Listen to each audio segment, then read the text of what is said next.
Ya, salam, jumpa lagi bersama saya di channel ini. Tuhan Yesus memberkati kita semua. Ya, sahabat Tuhan, mari kita dengarkan kisah Farah mendengar panggilan Yesus menjadi penginjil yang berani. Kisah Farah adalah kisah yang begitu luar biasa tentang iman, ketekunan, dan keberanian. Dari Somalia dan putra seorang pemimpin agama Islam, dia baru berusia 8 tahun ketika dia mendengarkan suara Tuhan. Dia seharusnya tidak pernah mendengarkan tentang Yesus. Namun, ia berkata, ketika saya berusia 8 tahun, saya mendengar suara yang saya tidak kenal dan ia mengatakan kepada saya untuk mengikutinya. Setelah itu saya memiliki kerinduan untuk mengetahui lebih banyak tentang Tuhan Yesus. Pada waktu itu kami memiliki tetangga Kristen asing, saya biasa mengunjungi mereka. Ketika orang tua saya tahu, mereka memperingatkan orang-orang Kristen itu untuk tidak mengizinkan saya mengunjungi rumah mereka lagi.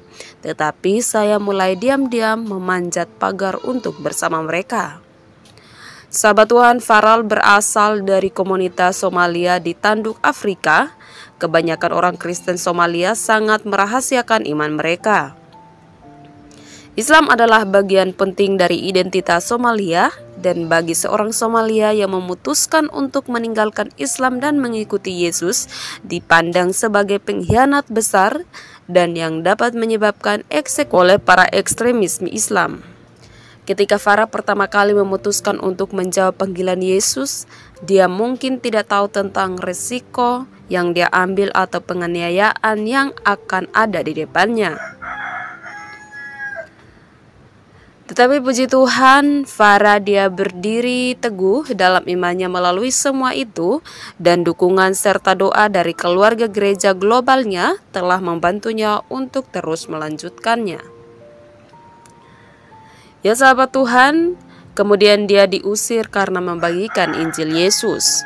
Selain belajar dari tetangga-tetangga Kristennya, Farah juga sembuh dalam imannya ketika masih kecil dengan mendengarkan radio.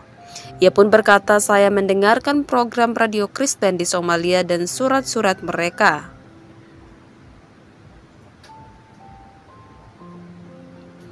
Para mitra Open Doors telah menyiarkan lagu-lagu puisi dan khotbah Somalia di Tanduk Afrika selama 19 tahun terakhir.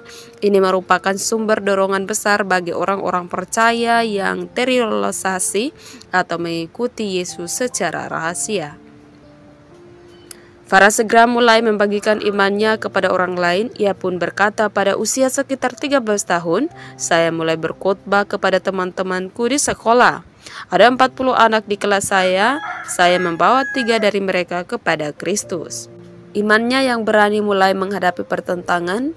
Dia pun berkata, sekolah mengeluarkan saya. Setelah itu beberapa rekan siswa saya memberitahu orang tua saya bahwa saya telah menjadi seorang Kristen. Dan saat itulah penganiayaan dimulai dari pihak mereka. Tetapi itu tidak menghentikannya. Dia terus membagikan Injil kepada orang lain. Farah mengatakan, ketika saya berusia 17 tahun, saya dipenjara karena saya memberitakan Injil. Pada saat itu ayah saya mengumumkan bahwa saya harus dibunuh, tetapi ibu dan saudara-saudara saya menentang keputusannya. Sebaliknya, saya dipenjara selama 6 bulan. Sahabat Tuhan, bahkan setelah ayahnya mengancam akan membunuhnya, ia terus berkhotbah kepada para tahanan lainnya. Tidak ada yang bisa menghentikan saya dari pemberitaan Injil. Jadi, para petugas mengatakan saya harus ditahan sendirian. Tetapi dia merasakan kehadiran Tuhan bersamanya, bahkan di penjara sendirian dan ditolak oleh keluarganya. Tuhan berbicara kepada hati saya, dia menguatkan saya sepanjang waktu. Sahabat Tuhan, kemudian Farah sekarang berusia 43 tahun, tetapi penganiayaan terhadapnya belum berakhir.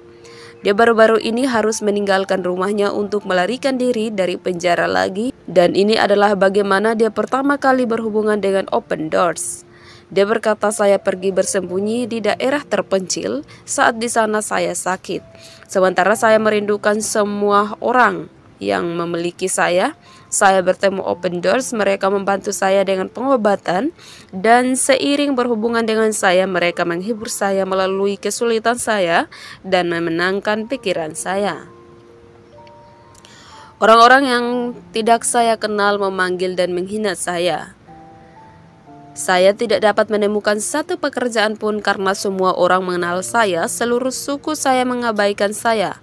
Keluarga saya meminta saya untuk memilih, tetapi saya mengatakan kepada mereka bahwa saya membutuhkan kebenaran, bukan harta mereka. Open Doors telah membantu Farah untuk mulai sebuah bisnis kecil, dan para pekerja Open Doors mengunjungi dia untuk mendorongnya dan menunjukkan kepadanya bahwa dia tidak sendirian dan dilupakan. Mereka menunjukkan saya cinta persaudaraan. Saudara-saudara kandung saya menganiaya saya dan meninggalkan saya. Tetapi puji Tuhan, saudara-saudara saya di dalam Kristus membantu saya.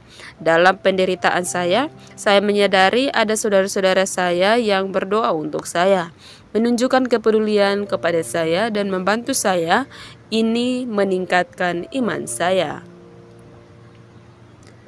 Sahabat-sahabat Tuhan, hari ini Farah menghadiri sebuah gereja rahasia yang menasihati orang-orang percaya baru lainnya. Selalu membaca Alkitab dan memutuskan perhatianmu pada Yesus. Berdoalah dengan sungguh-sungguh dan berikan semua kecemasanmu kepada Tuhan. Kita harus mengerti bahwa nasib kita adalah Tuhan sendiri ketika penderitaan datang ke kehidupan kita.